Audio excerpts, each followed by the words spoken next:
What I will try to do here is very different from what I've been talking about this morning. So I don't want to go back to the nuclear issue, but it's rather the question, what should we do and how should we approach energy policy from an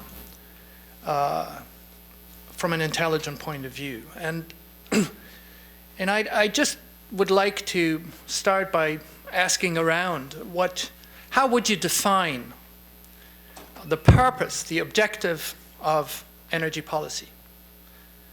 What should energy policy actually do? Can I just get a few blips, words, please? Should provide power to the people and the industry. Power, you mean electricity? Okay. Please. Needs to be clean, that power, okay? From a traditional thinking perspective, it has to be responsible, of course, okay? It has to serve a purpose.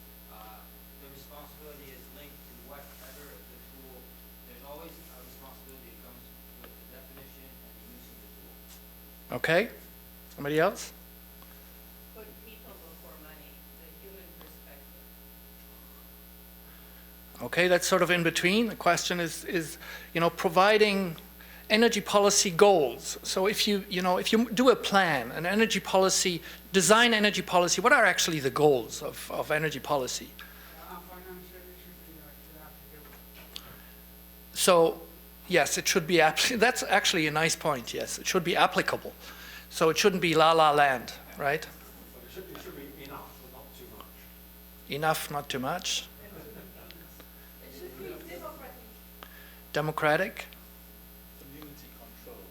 Community control. Interesting words that all go in sort of are on different levels. Well, should be, well, that's a characteristic. The problem is how do you define the goals? So I'll offer you a definition. And to me, it is absolutely crucial to define the goal of energy policy as providing energy services. Nobody can eat oil. Yes. You can also not, eat kilowatt hours, nor cubic meters of gas. So what we need is cooked food. So we need the actual service that goes with what we call energy, which actually is already an abuse of language because energy is never lost or produced, right? It's only being transformed. So it's the terminology is not really correct in this place neither. So, and here are some of the characteristics which recoup some of the points you have been naming. So it should be the services should be affordable and just. They should be clean and sustainable. They should be reliable. So the term, for example, when people talk about supply security, it's completely meaningless. If people have a plug at home, so the electricity is supplied to the people, but they don't have the money to pay for the electricity, what is it good for? So they will be freezing in winter because they don't have the money to actually use the supply. So the key is the supply of the service, not of the barrels of oil, cubic meters of gas or electricity. Finally, it should be efficient and user-friendly. Now, when I use the term energy services, what am I talking about? You can basically put your entire life and everything that is linked to energy into 6 basic energy services. Cooked food, heat and cold, lighting, communication, mobility, and motor torque. If you go through your life and you think, what am I doing that somewhere touches energy, you will find out it fits into one of these 6 categories. It's very interesting. It's not like countless services. It's 6 very clear, basic services that we need to provide. Now, if we talk about policy, where does policy start? Actually, you can do your own energy policy, right? You can start at home thinking about how do you cook food? How do you provide lighting? How do you provide, your communication access, et cetera, and do it in a smart way. And you will realize that that will have an effect that is environmental. It will have an effect that is on economics, et cetera, et cetera. So it goes from individual consumers through municipalities, nation states, to the international level. Now let's take a couple of examples of how it works these days. Heat. If we use just the example of heat. The objectives of the European Union energy policy, and I took just an example, you could take many other pieces of examples of the definition of what the goals are. So the European energy policy aims in a more integrated way at securing affordable energy supplies, back to supplies, respecting market mechanisms, that's obviously always important, market, promoting energy efficiency and protecting the environment.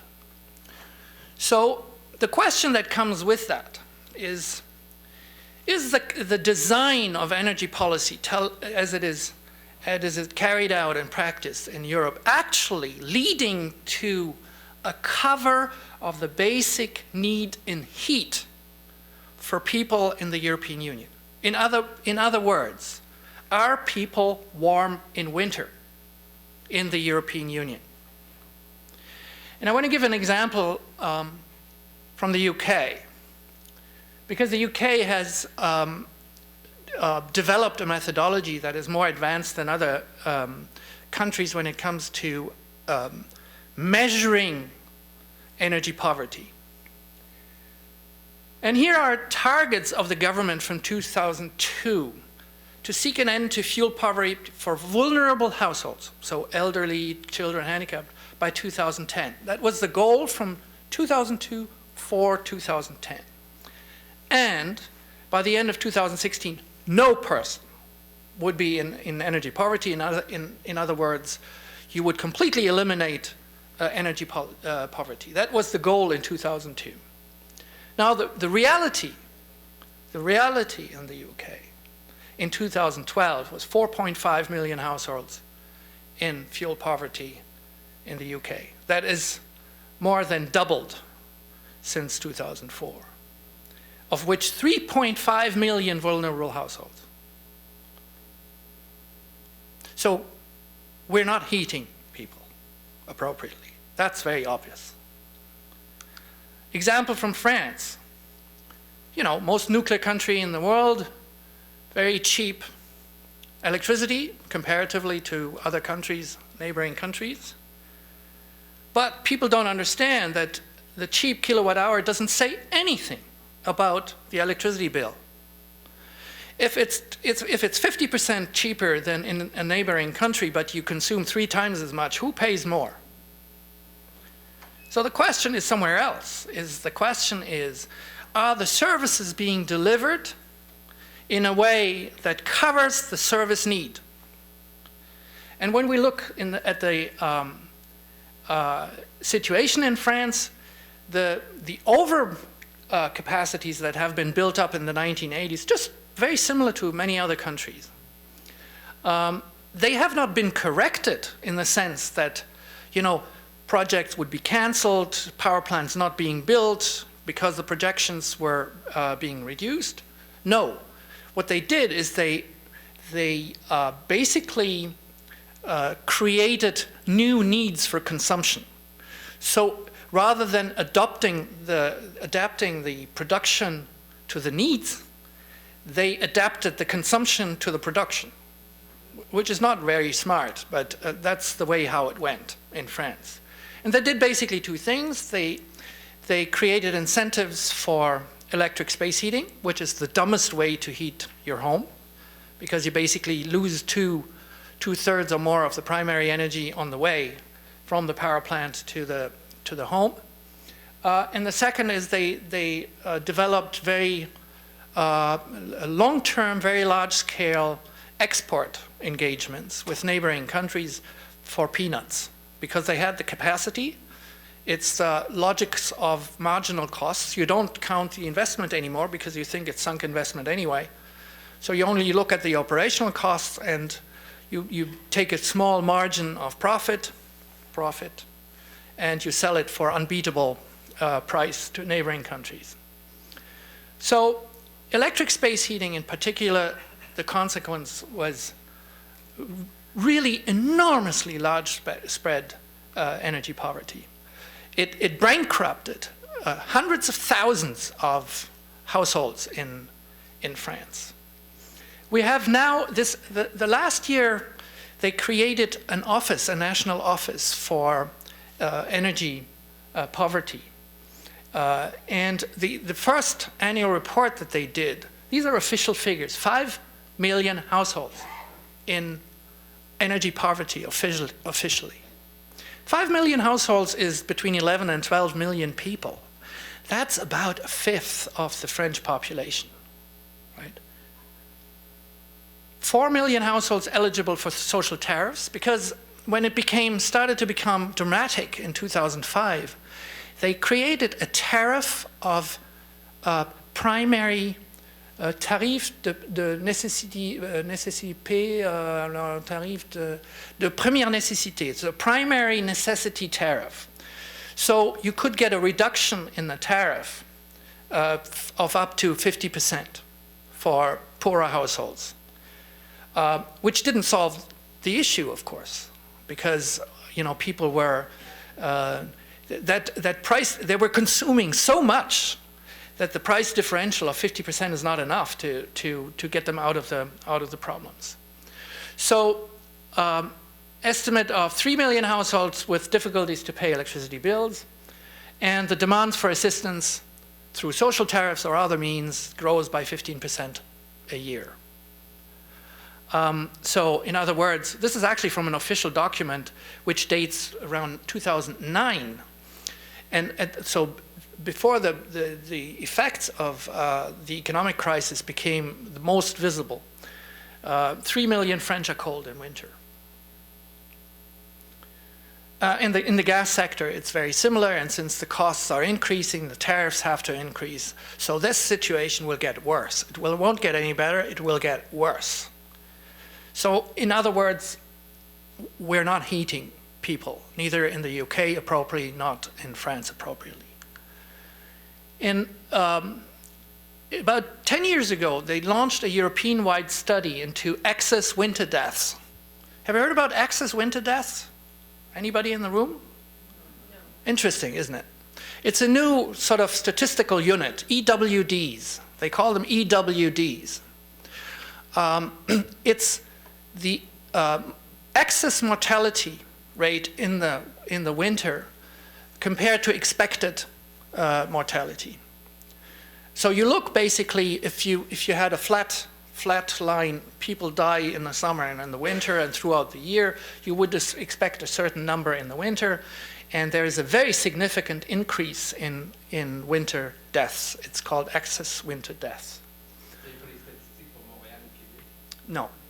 And it's unfortunately, I couldn't really find any new data. So this was like a study that was done that has not been updated since.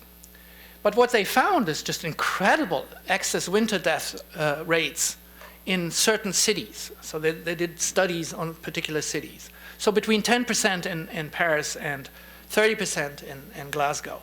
Now, obviously, those are not all energy deaths, right? But many of them are actually energy deaths, because what happens is that people don't heat their homes appropriately in the winter, and they get sick, whether it's through mold or it's through, under level of heat or whatever. So you get approximately 1% of people that get sick and consult a doctor dies. 1% of the people die.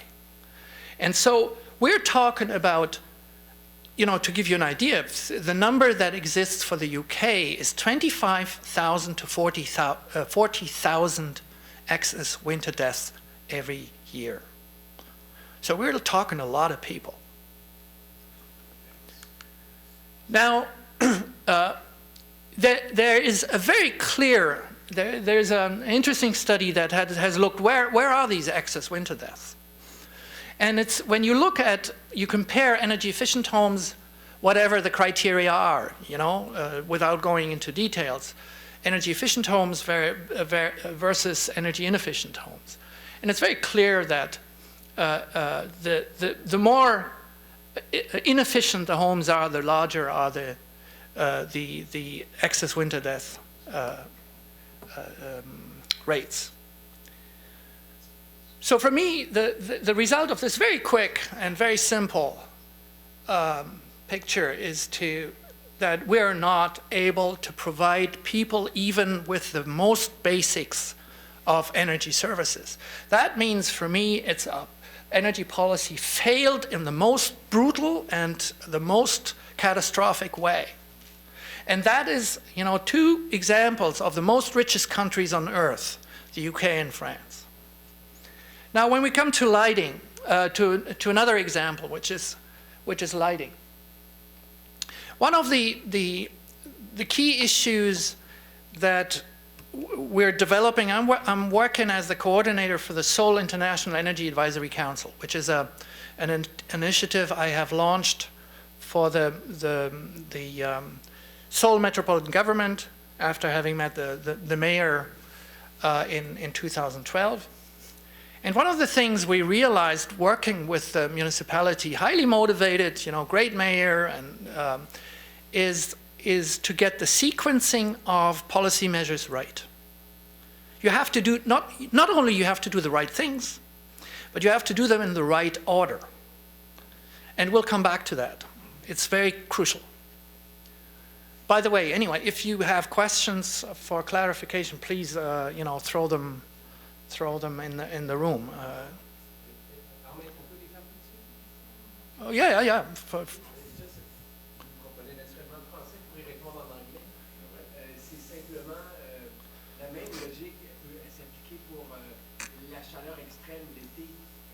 Absolutely. Yeah. There's excess summer deaths and excess winter deaths. And in France, we had in France, people die of heat in the summer and they die of cold in the winter. We had in 2000... People asking questions, go to the microphone because I'm recording from the microphone. Yes, please. Okay. Thank you. Yes, it's a very true point. So we have excess winter deaths and excess summer deaths. In 2003, where there was a significant heat wave, the death toll in France, which we thought this was actually a statistical phenomenon which would go away with time, over time, it would flatten out. It didn't. So we had 15,000 summer deaths in 2003 in France. Please. Also, Geneva, it's clear that there are summer deaths and winter deaths, but the causes of winter deaths might be linked to energy, but probably not, I think. Like in the UK, I think it's much more likely that it's linked to asthma, which is increasing in winter, or to other allergies. And in France, maybe similarly. I don't think it's linked. Even though you show these curves that are sort of parallel, it's like the story of the stork bringing children. Well, that's a bit gross. I take your comment, and I made it. Yeah. You know, I make it very clear. Is that it's almost impossible to have a clear view of the origins. It's multiple origins. It's very clear, right. But that there is a connection between energy, poverty, and health there's absolutely no doubt. But I have a doubt. Well, okay. When we, you know. Please, if you have other data on that, I'd be happy to take it. I don't know the data, but from what you say, and by knowing all of the diseases that occur in winter in the UK, it is likely that other elements, such as asthma, are predominant. Yeah, well, from what I've seen so far on these studies is that energy is a very major player in the causes of sicknesses in the winter, through various effects. Through you know, as I said, it's not only heating leading to, you know, problems of ventilation, leading to mold problems, which, by the way, can have you know, effect on asthma. Right. So there's interactions which are very complicated to you know, take apart and assess. And in the end, you know, to me it's very clear that you know, a well-designed home that is warm in winter and cool in the summer is healthier than the other way around. That's the point I want to make. Whether you know, the statistics are very uncertain at this point. It's an issue which is not very well studied. So. Okay. But if you have other data, I'm very happy to take it. Lighting, next example, and I'd like to take it really from a positive side and illustrate that one of the key things to do in sequencing, right? Sequencing is to look for passive solutions first before you look for active solutions. Absolute key parameter. Lighting is a good example. Here, this is a school in Brazil, in Curitiba, and what you see here is what is called light shelves. I don't know whether you have ever heard. Did you ever hear the term light shelves? No, light shelves. Here is a classroom with light shelves, and this one doesn't have any light shelves. I'll show you the difference. This is the one without light shelves, okay? And this is the one with light shelves. So you see the same shelf that you have outside is prolonged in the inside, okay? And the only thing it does, it reflects the sunlight from outside to the ceiling inside. That's all it does, right? And it's almost free. I mean, it's just a plank, right? I mean, it's just a board, you know, painted white. And this is no lighting, no artificial lighting in here. No artificial lighting in here, obviously. So you see the difference. Same story in other schools in Hawaii, where there's like shading and reflecting being mixed. So it shades on one hand and it reflects the sunlight on the other hand. So it wouldn't lead to negative side effects. The interesting this case was particularly interesting because it was audited before and after. And what actually happened is that not only they saved a lot of money,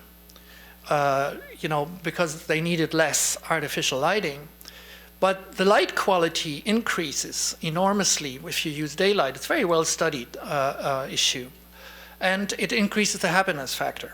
So the students feel better, are healthier, learn better, and the actual saved money was reinvested into books. So it was like a win-win-win strategy with almost no investment. I mean, it's very cheap to do that. This is a case where it's used in a more sophisticated way, shading, light shelves, but also to guide the airflow around a building. This is in Hong Kong. So you actually use the airflow to cool the facades. So it's lighting, and it has at the same time an effect on the thermal conditions. Boeing has used that in main assembly lines, put the whole thing into retrofitted as a daylighting situation. Lockheed has done it in huge office buildings, and all these cases, when they're audited, it's very interesting. The payback time, the original motivation to do this is actually energy savings, right? Is to say, well, if we use daylighting, we save some kilowatt hours. And it's true that you can have payback times of whatever, 4 years or so if you do that. But the point is that you actually have other effects, which are today called side effects. My friend Amory Lovins calls this a side effect, is that you actually increase productivity by 15%, you decrease absenteeism by 15%. And in fact, so the overall impact, the side effects are much larger than the original effect that you were looking for. So I'm always discussing with Amory, why do you call it then side effect, right? I mean, if the actual side effects are larger than the initially searched effect, which is energy savings. But it's very clear that you have an effect where people are less absent because they feel better, and they're more productive because they see better. I mean, again, it's all very simple. It's a very, very basic approach, which should, in my opinion, the lesson from this is not to look for energy savings at all. It's to provide workspace for people where they feel well, where they're healthy, and where they're productive. If you do that, then you will end up doing daylighting that as an effect will save energy. It's a very different approach, very different approach. Now you have more sophisticated light shelves is relatively simple. You have more sophisticated systems like solar tube, which is basically it's tubes that go inside a building that doesn't have any windows, and it projects basically daylight into any kind of room that doesn't have any outside access to daylighting. And it's fascinating. It's like lamp lights, right? It's very efficient, and it's very easy to mount, to put together. Again, if we increase in sophistication, this is what they did in Australia, and it's absolutely fascinating project. I mean, you can see that there's a lot of innovative stuff in there. I mean, it's like 25,000 plants that they planted all around. So which has a cooling effect on the building. I mean, it's system design, right? Holistic approaches. But what I thought was the most amazing is one of the big problems when you're in places like Hong Kong is that you have large towers everywhere that shade the space between the towers. And it's a big problem. I mean, you're basically always in the dark, right? And so these guys invented the system where you see this plate here, which is sort of outside about 40 meters. This is a building that is over 100 meters high. So it's a real skyscraper. This is a real-time project. By the way, financed exclusively on private money. No subsidies, zero. And what they did is they actually reflect. Let me show you a design here. What they do is they reflect sunlight on mirrors that are on the smaller tower and project it onto this overhang, and bring the sunlight down to the entire space. So people not only downstairs that walk have light, but also the windows get light over the entire building. And the quality is fantastic. The quality of the light is absolutely fantastic, and you can actually it's designed in a way that you can program each mirror individually, so you can get exactly the light quality that you would like to have, right? And in the do I have a picture of this? No, I don't think so. In the night, they also have integrated an LED array into this system. So in the evenings, this turns into an LED lighting between the towers. Fascinating. And finally, one example that I really like, because it illustrates what I think we should be doing.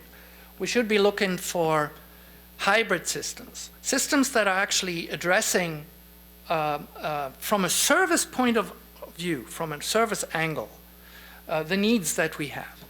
This is a company, interestingly enough, it's based in Paris, that is selling computing power. That's their business.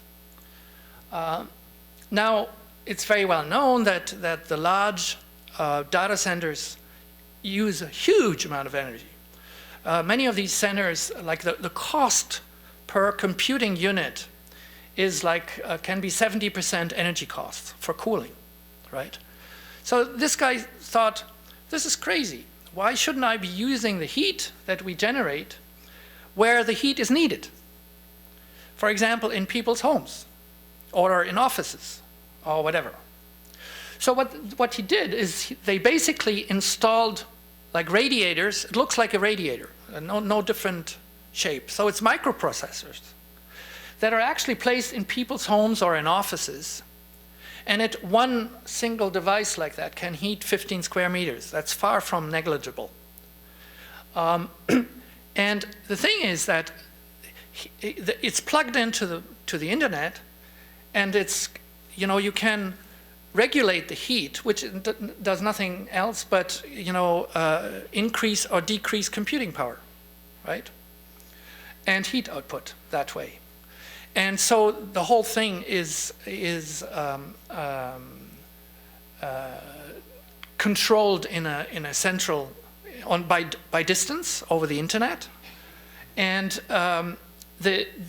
so the effect was a phenomenal decrease in energy use in the data center.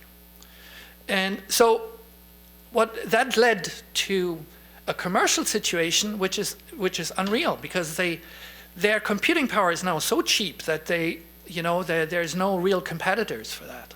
Please. It's the first time I heard this idea, and I think it's a great idea. Actually, if you have like a power supplier like Hydro-Québec, they could provide people with heaters that gives computer power to because they have the cables and they have everything. So they could be providing computer system and heating to the people. That could be feasible. You will see that companies like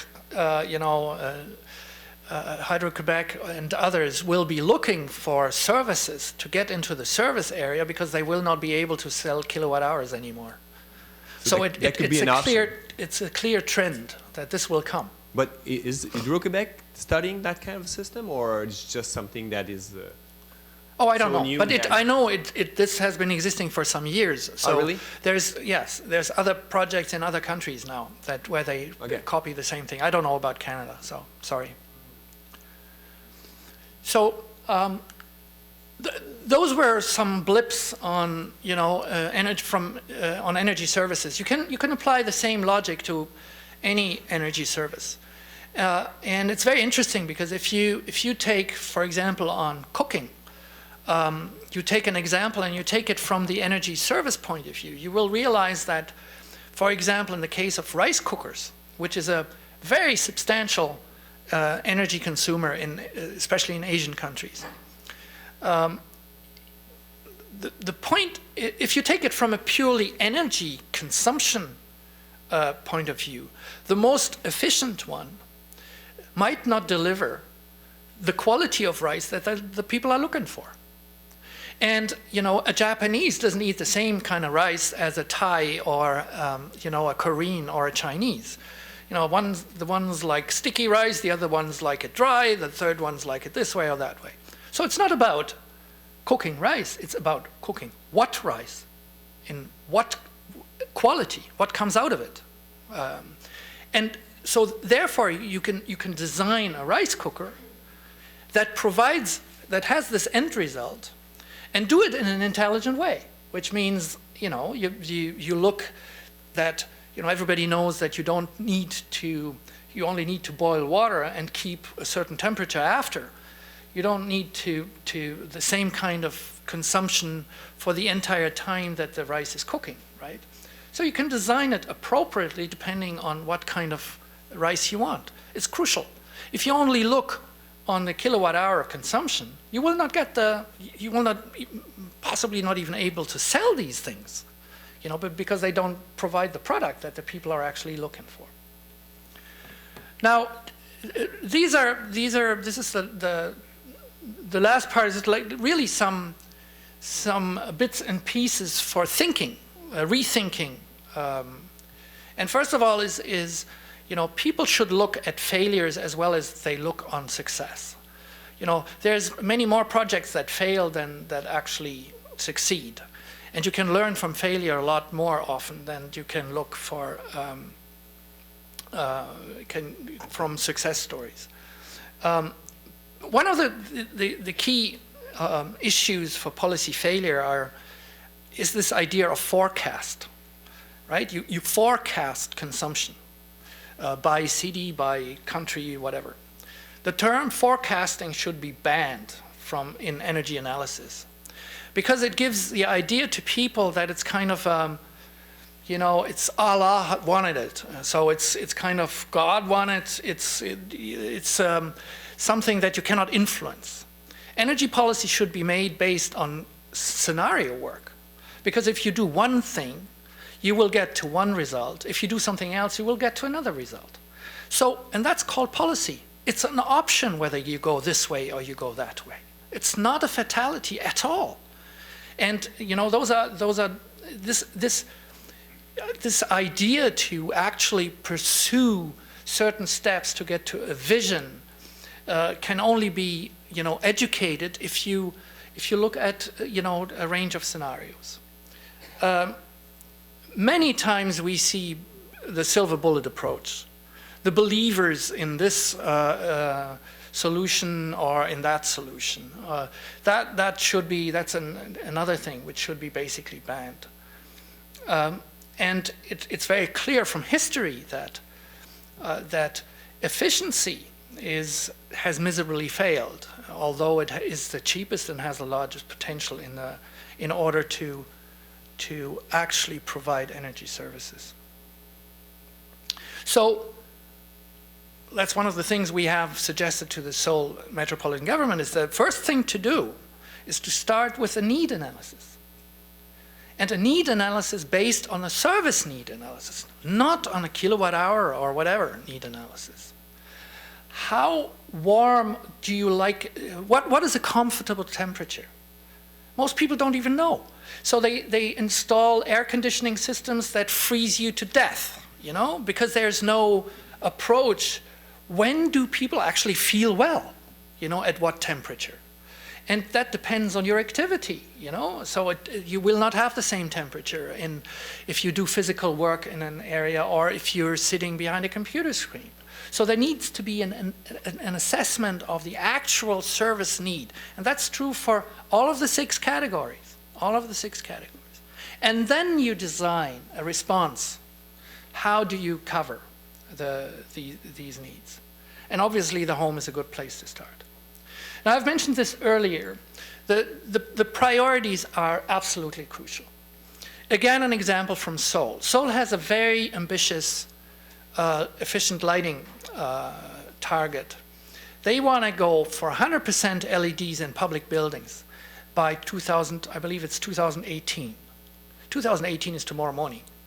But these guys, they're so fast that they can actually do it. The problem is that they have not done a single assessment on the potential for daylighting.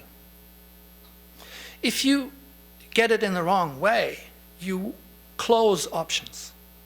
For example, if they have done all their investment into efficient but artificial active systems, they will not go back and look at, you know, could we do solar tube approach to get daylighting into buildings? What is the potential for you know, increasing window spaces or, you know, or roof spaces that are daylighting equipped, et cetera, et cetera.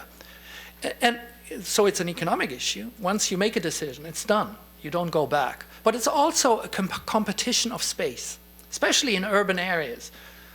You only have one roof surface, and you will have everything competing. You need roofs for solar panels, you need it for water collection, you need it for daylighting, you need it for energy generation like PV, etc. So they're competing with each other for the same space. So you need to have an assessment done. What do you want to do with it? You know, why do you need, how much, you know, of the collectors should be PV and how much should be thermal? You know, if you want to do it in an intelligent way, you need to know what the consumption is in the building. It's like people that, you know, change their central heating system before they insulate the home. That's not very reasonable, because you might need only half the size of the heating system if you have done your job properly in the first place. So sequencing is absolutely crucial. And the logic is always, you know, passive options, you know, optimize passive options, and then go to efficient active systems.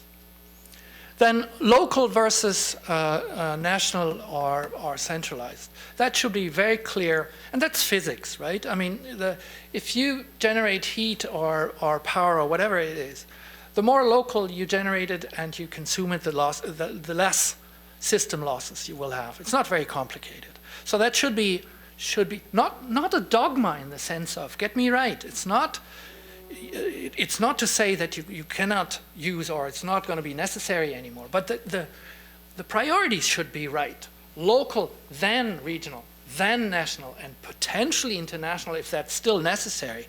I don't really believe it's necessary in most of the cases.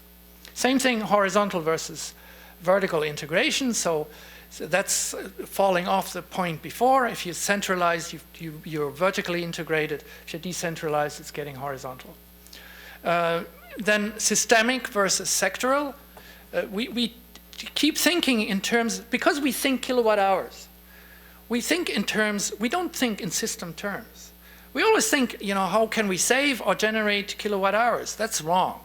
Because every transformation of energy is linked to heat and cold and other areas. So we need to think in hybrid systems and design systems that mix sectors.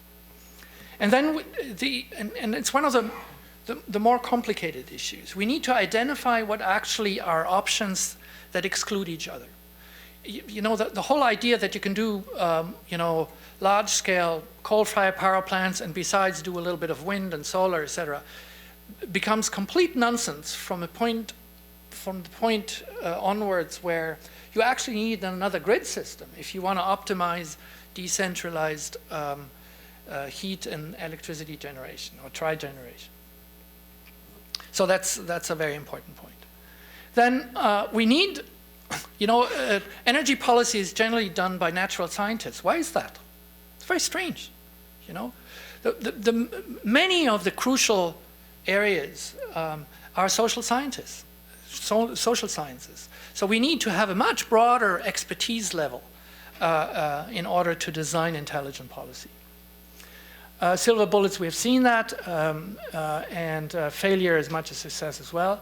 So to me, the idea of innovation is often misunderstood. Innovation is generally taken as technical or technological inventions.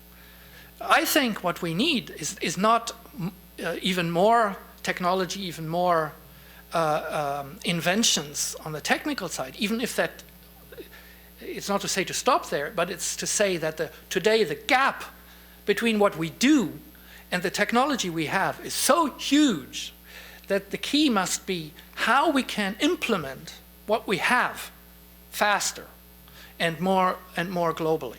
It's not to invent new stuff all the time, but we don't use it anyway. So those are just 4 areas, and it's capacity building. So as an example, I think that, you know, I've suggested to the mayor of Seoul that there be a lighting consultant in every store that sells lighting equipment. Because today people go in a store like that And they say, well, where do I start? There's 100,000 light bulb systems. And by the way, people often buy light bulbs. They don't think in terms of a lighting system. They buy light bulbs or exchange light bulbs. We have to get away from that. We have to rethink lighting as a service. And the wonderful thing about LEDs is that you can design completely new systems that are much more adapted to the needs that we have. But for that, we need people that advise us, that advise the guy who comes, or the woman that comes into the store and says, well, I need a lamp for my work desk. What should I, what is the most appropriate? What's the, so after you can go into details, what is the sizes, what are the surface, et cetera, et cetera. Then policy instruments and tools. I mean by that there are a lot of incentives like the feed-in tariff or so, which are very powerful tools, but they're not, it's not like a secret weapon. People in many countries thought, one instrument replaces policy. It doesn't work like that. One has to develop a mix of policy instruments, a broad range in order to optimize the systems. Business models, it's very clear that if you have a situation like right now in a country like Germany, the bulk rate, the price in the grid is so low that people shut down massively gas-fired power plants. And they run, for example, coal is cheaper at this point, so they run rather coal than gas. That's not very reasonable from an environmental point of view. So the whole business model is wrong. We need to create business models where the incentive is actually being rewarded to provide energy services that are clean and more efficient, et cetera, et cetera. And finally, it's crucial to think holistically. So we need strategies that are not projects. A wind farm here, a solar thing there, and a little, no. We need to look at, a home as a full system and try to design something for the entire home, not just each little thing. And the same is true for a city, the same is true for a region or for a country. So we need to think in full-scale implementation from a design of policy to actually put it into practice. And that's what I wanted to say. Thank you very much.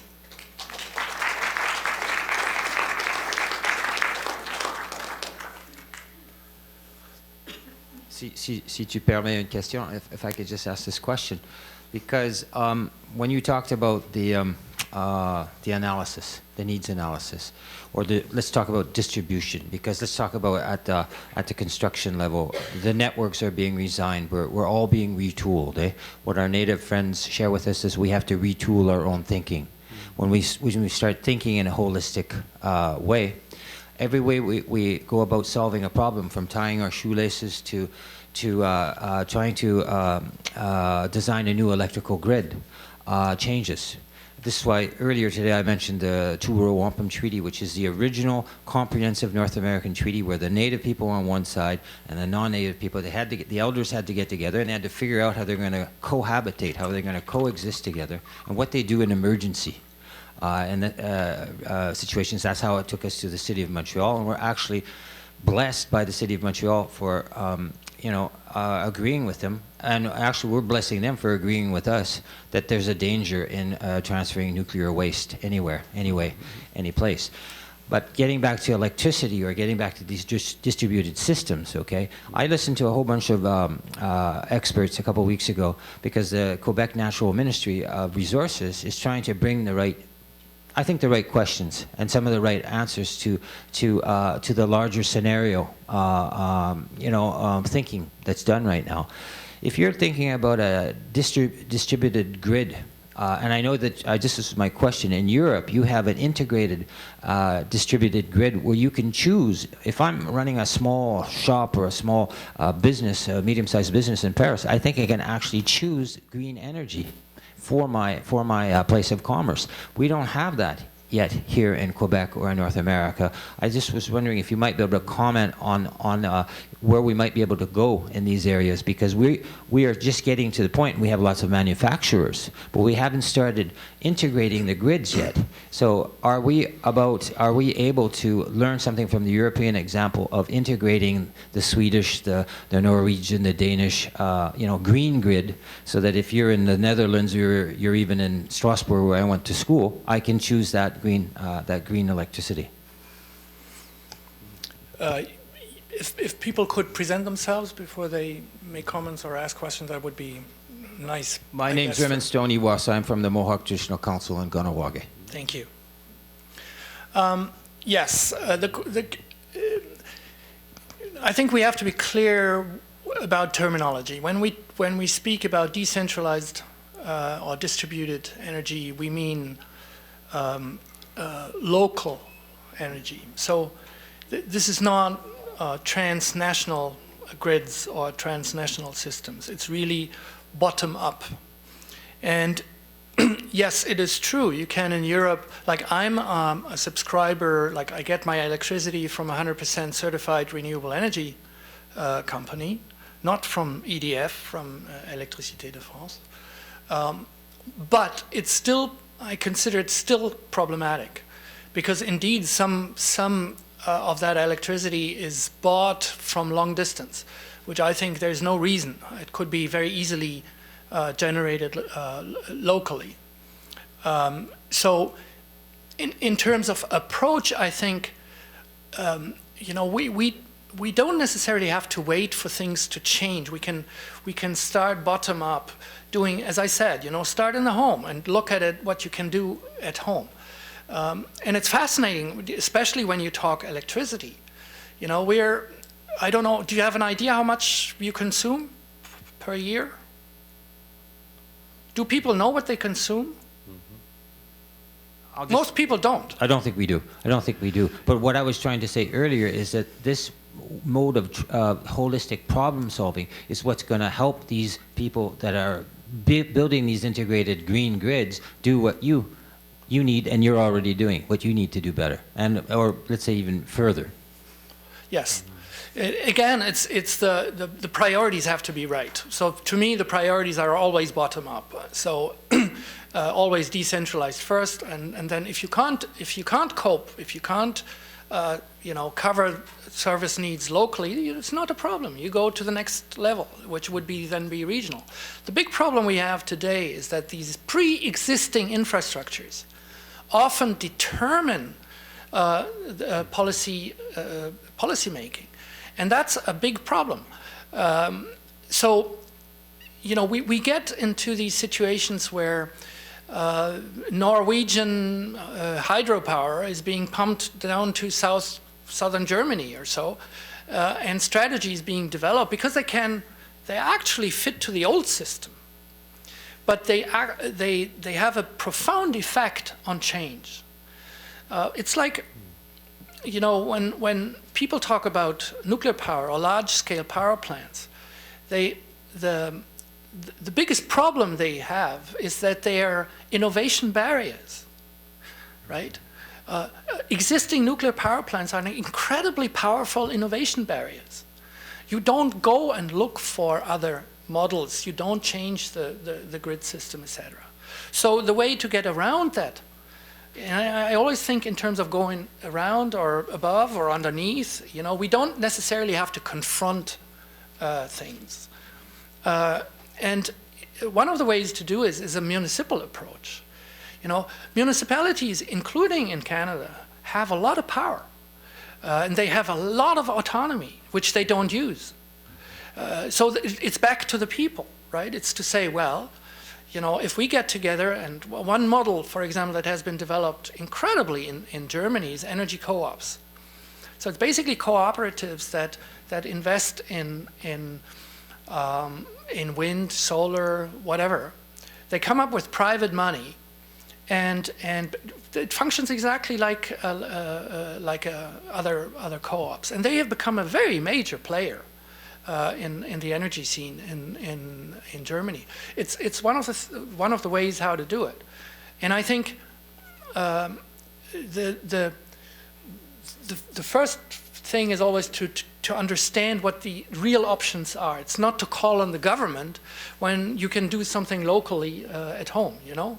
It's not to let the government out of its responsibility, but it's to say, well, maybe we don't need the government to do this or that, you know?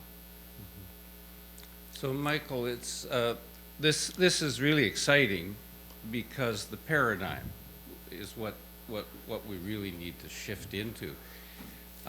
What I've been feeling for a long time, I'm Jim Harding from Saskatchewan, is that if we're going to make this shift in energy, we also have to make the shift around equality. And so the human needs, well-being driven thing that you're articulating allows us to start to build coalitions that will affect the quality of our governance as well. And, yes. And the reconciliation of settler and indigenous as well.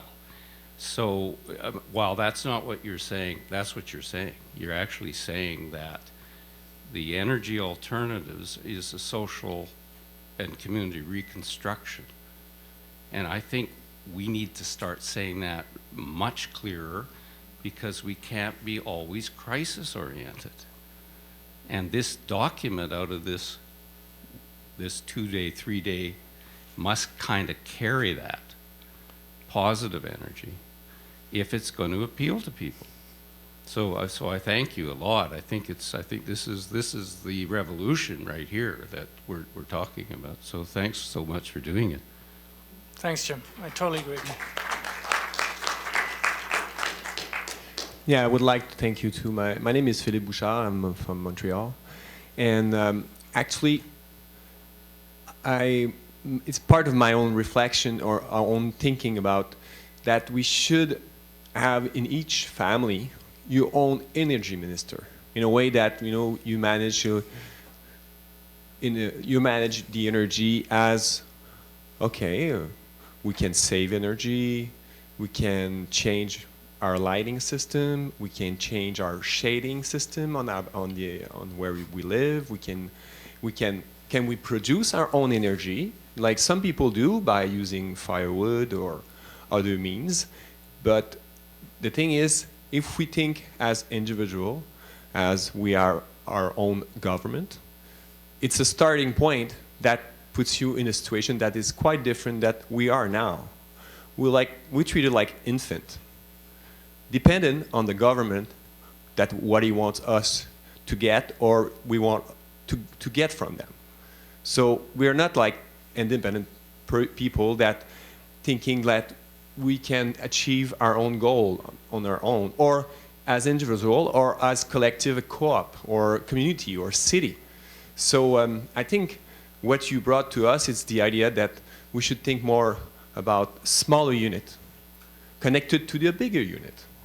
But each unit has the same thinking of saving, producing, thinking about design and other things that make things more efficient. Because if you think about bigger system, which people will profit from bigger system? Corporation. Yeah, but the point is that I'm seeing something which a friend of mine in Japan calls the rubber band phenomenon. It's like you learn something new, and when you move on or you talk to somebody else or a little bit later, you fall back into the same reasoning you've been always reasoning in. So you talk about energy savings and about production. I'm not talking about energy savings and production. I'm talking about energy services. That's the quality which is completely different. The effect becomes, the effect is savings, but it's not the purpose. I'll give you an example. There's many, but I give you one, which I really like. Yeah, my point was that the way it's designed right now, it's not. They don't want to produce energy. They just want to build things to make profit out of it. No, like I hear in Quebec, they build dams to pour concrete. I hear you. It has nothing to do about producing energy. I'm just saying. But I'm saying is like we have a big problems in our in our province in Canada. We're building nuclear power plants not because we want to produce energy, because we want to make big company that has lobby to the government make profits. It's as, because that, I understand what you mean, but we have bigger problems that, in effect, that people are not for the good of the humanity. They are there for profit. And wasting makes profit, they'll waste it. So that's, I hear you. mean, but you understand, like, sometimes it's like, okay, we have... I think you have to shorten because there's Yeah, other it's okay. people that well, sorry for that. But no, let me just make that point because it's really crucial. When Jim called that's the revolution. And this is a very, what I'm suggesting here is a very profound paradigm shift. This is not something superficial. It changes everything, absolutely everything. And to give you an example, which I was very, very amazed about, was like, I did an interview, like a guy from Sussex University in the UK. They have a very good energy program, and the guy wanted to do an interview with me. So we did an interview over Skype. And the guy, every 15 minutes, it was like a long interview. After 10 or 15 minutes, he got up. The light would shut down, so he got a black screen. I got a black screen. And so he had to get up and wave because they had an energy savings system that shuts down the light, which is coupled to a movement detector, right? So this was designed to save energy without looking into the question, what is the service that is needed for the people that work there?